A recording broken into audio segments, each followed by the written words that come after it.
In this video, I will show you every player that you need to succeed for the afternoon 4 p.m. only slate on FanDuel using simulated lineups in 5 minutes or less. My name's Quick Pick Nick, and having generated millions of lineups consisting of different quarterbacks, running backs, wide receivers, and more, I'm here to give you the locks and lotteries for this Sunday afternoon on October 4th, 2020. Before we get into the locks, I want to point out that these picks are recommended for the afternoon slate exclusively. These recommendations don't carry over to the 1 p.m. main contest or any other time frame for that matter, so keep in mind that I'll be focusing on the 3-game slate starting at 4. With that out of the way, my first lock for this lineup is the man they've been calling the most valuable player since week 1, the third-year QB who's trying to take over the AFC East, the messiah for the Bills Mafia, Josh Allen. I'm actually very surprised at how cheap Allen still is, considering his MVP caliber performances in the first 3 weeks. After scoring 28 fantasy points in his opener, Allen went on to record 2 more games with over 30 fantasy points in weeks 2 and 3, throwing for over 300 yards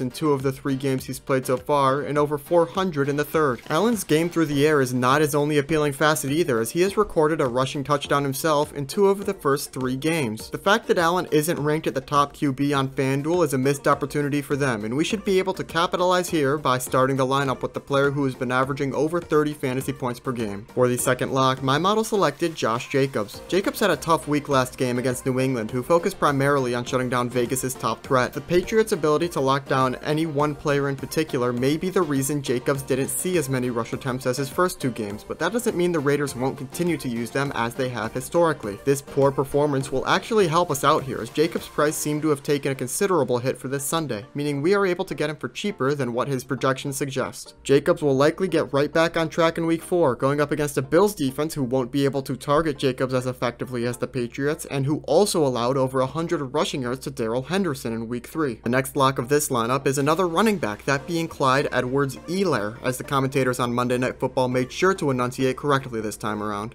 Edwards-Helaire is going up against the Patriots defense I mentioned earlier that was able to shut down Jacobs, but Edwards-Helaire finds himself in a different situation. I also mentioned that the Patriots defense's priority was locking down the number 1 weapon of the opponent. Edwards-Helaire is not the number 1 weapon on the Chiefs. He is one of many weapons in Kansas City, and when a team has numerous options, the Patriots tend to struggle. Take week 2 for example, if you can remember that explosive game between New England and Seattle. The Seahawks had too many options for the Patriots to contain, which resulted in high scoring across the board, including for the running back Chris Carson, who netted nearly 20 fantasy points on FanDuel that night. So it's not the run game to be worried about, but the lockdown potential of New England. Considering it's going to be impossible to lock down everyone from Kansas City, Edwards-Helaire will probably be able to find his time in the spotlight at some point against the Patriots. 2 players I would consider limbos, meaning not quite locks or lotteries, are Darius Slayton and Travis Kelce. Slayton opened the season with a bang, but has tapered off since then, scoring only 4.8 fantasy points in each of his last 2 contests, but those weeks have been rough for the entire Giants franchise. Assuming New York can get some traction or turnaround going, Slayton's fantasy output will likely benefit the most, given his high volume of targets of 7 per game. As for Kelce, he's a lottery simply because there are other tight end options who are cheaper on FanDuel that may still perform well. I took Kelce because, as I mentioned earlier, it will be impossible for the Patriots to lock down everyone on the Chiefs, and Kelce will be able to break free for at least a few good routes and potentially a touchdown. There are those other tight end options though, like Darren Waller, who are less expensive and might have good value, but in terms of the budget we have to work with and the consistency of Kelce, I'll be sticking with Kansas City's tight end 1. Finally, for the lotteries, my model chose Robert Woods and Julian Edelman as wide receivers. Woods made the cut because he's had a great start to 2020 in terms of fantasy, accumulating nearly 15 points a game, but these points are mainly due to long catches from few targets. The lower amount of targets has me worried, hence the lottery designation, but he still has a solid fantasy outlook given his yardage per carry. Edelman is a lottery simply because he hasn't looked like Edelman recently, only going over 100 yards in the blockbuster game against Seattle. He still is a reliable short-range target for Cam Newton though, which will ensure volume and warrants his placement here. For the flex, my model selected Devin Singletary, mainly because of his low FanDuel cost, but also because he can pass as a receiving threat in addition to his rushing capabilities. So not a bad spot to save so that we can afford the Chiefs defense, who are never a bad pick, especially considering what they were able to do to the favorites to win the Super Bowl, Baltimore Ravens. That's what my model was able to come up with for the afternoon 4 p.m. only slate on FanDuel this Sunday, October 4th. If you enjoy these lineup builders, be a friend, tell a friend. It really does help grow the Quick Pick Network. This has been Quick Pick Nick, the intersection for sports, data analysis, and speed.